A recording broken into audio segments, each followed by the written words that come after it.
Back in December, I'd gotten a text from my friend Kristen asking if I wanted to go backpack in Hawaii. I was just getting back from there and still off my high of visiting Haleakala National Park and was thinking how cool it would be to backpack it. I immediately said yes. 5 months, a broken collarbone, and a detached retina later, we were here. My injury luck recently hasn't been so good, and I actually ended up getting food poisoning right before my trip and hadn't eaten much for the past 3 days, so I was feeling super weak. At the beginning of the trail, the weather had gotten a little bit worse than we thought to, and I was beginning to wonder if I should just sit this one out and go hang out on the beach for the next 3 days. It sounded pretty nice. Although nervous, I thought, what's the point of coming all the way out here, bringing all this gear if you're not going to do it? So we salted away the bad spirits, I ponied up, and I realized I was locked in for the next 3 days. Our first stop was around 10 miles to Paliku Campground. It was mostly downhill on the way there, so it was a good start to the trip. Feeling a little queasy there. As you can see, we took off our rain gear at the very top, thinking it would be good. 100 yards down, immediately put all our rain gear back on. We were in for a ride. The temperature was around 50 degrees the entire time and pretty rainy and windy, as you can see here. You're up at 10,000 feet, so it's pretty high too. But the awesome thing was that each turn you took felt like you were on Mars.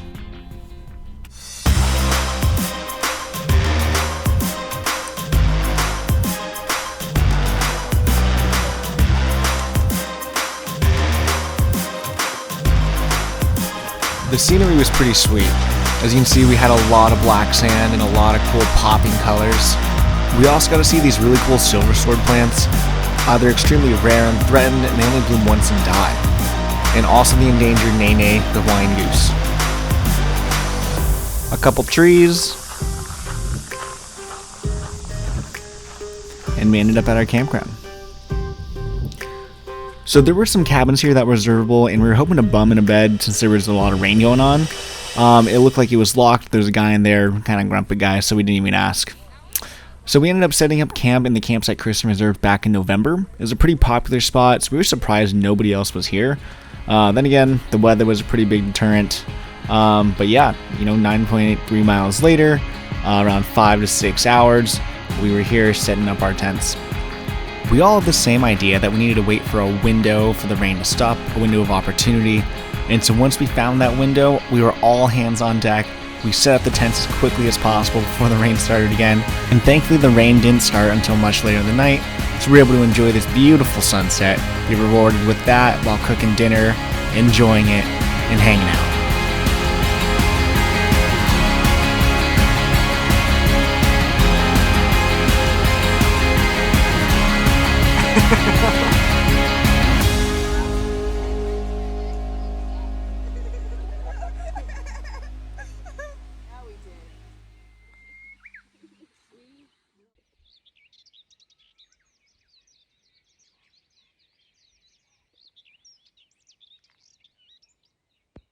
The next morning we were greeted with another beautiful window to start the day. After getting everything soaked through last night, we went ahead and dried everything out on these bushes.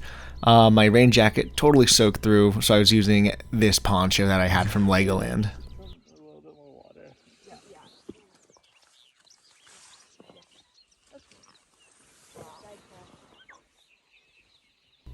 As the morning rolled on though, we did see these clouds roll over the mountains, and we knew our window was coming to a close.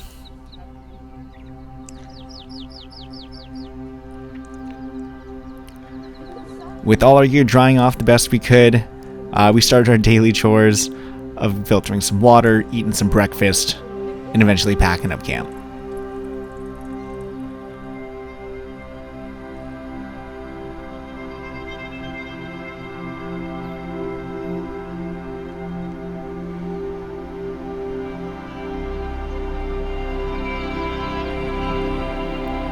We broke down our tents and headed on our route, and were prepared for a lot more rain.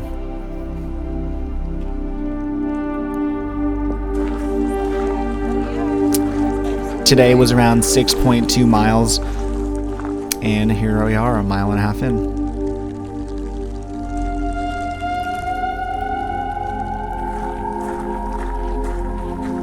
Some more rain, some more cool scenery, and a lot more rain. We came across these lava tubes here,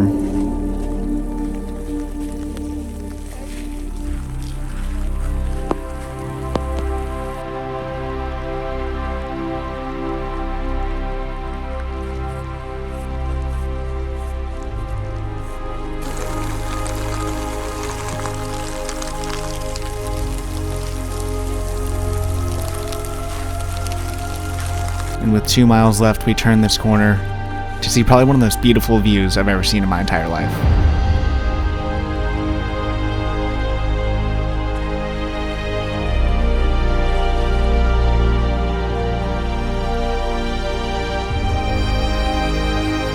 Maybe the rain wasn't so bad after all.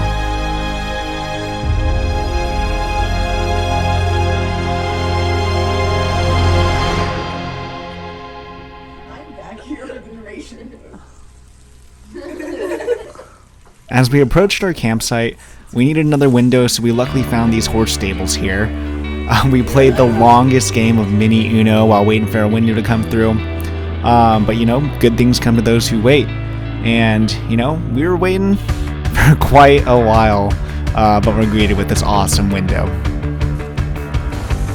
Trying to stay warm, I was using an emergency blanket and poncho.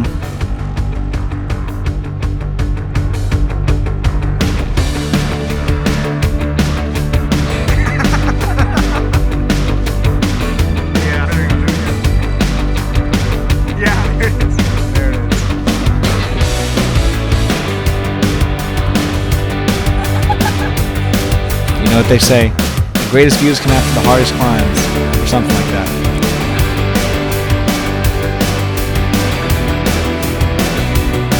As we waited here, we did see the fog roll in to take over our rainbow.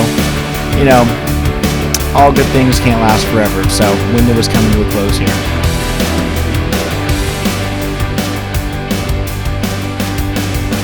So for dinner, I had this beef stroganoff with egg noodles, super tasty. Thankfully, my food poisoning had kind of settled after the first day, so I was able to eat the chicken teriyaki for dinner on the first, but the beef stroganoff on the second day, by far the tastiest one. Definitely going to get that one on all of my camping trips going forward. I also put too much water, so it ended up being a little bit soupy. You know, not too bad though. But yeah, we settled in a nice campground again. Again, the only people here, the cabin here was locked, couldn't get in, so we settled in our camper that we had reserved. We'll call it a night. We were woken up by raindrops hitting our foreheads as our tents were soaked through, and we had a pretty decent hike for the rest of the day here. So you can see, pretty much straight uphill, only around 4 miles. It looks so nice now. The morning window was also amazing.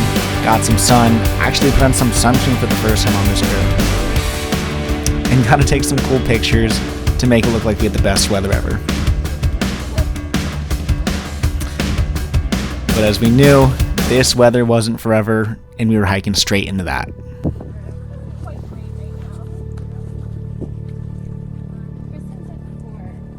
you revise your guess?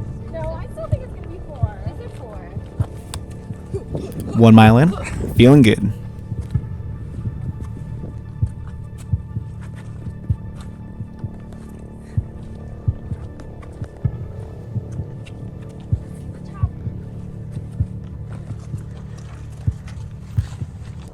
Switchback after switchback. We had these cool little ferns though. I'm not really too sure what they were, but they made for some cool colors. After going straight uphill, you know, reflected back on what I was thinking through all those rainy walks. And after dealing with, you know, a broken collarbone, losing some vision, thinking about how lucky I was to still continue to do things like this with some amazing company and some great scenery. And although, you know, I wasn't here in my physical state or my ideal physical state, I kept telling myself this cheesy little quote: health is wealth. Take care of your body and it'll take care of you, so you can do more of the things that you love to do. And I want to keep doing activities like this as I get older. I realized not only were there weather windows, but there's also windows in life. And right now, I have the window to stay adventurous and active with the healthy body I have. It was a great perspective to gain in that I need to balance my current window with taking better care of myself to make sure I can continue to do these things for future windows. Seeing the car at the end of it was an amazing feeling and a huge sigh of relief that our journey had come to a close. We made it. I think we're all ready to come down to the beach and do what other people do in Hawaii, which is enjoy these beautiful sunsets, rainbows, warmer weather, some cliff jumping.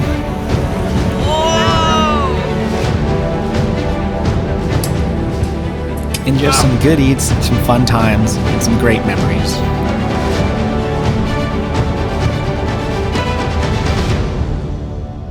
Aloha.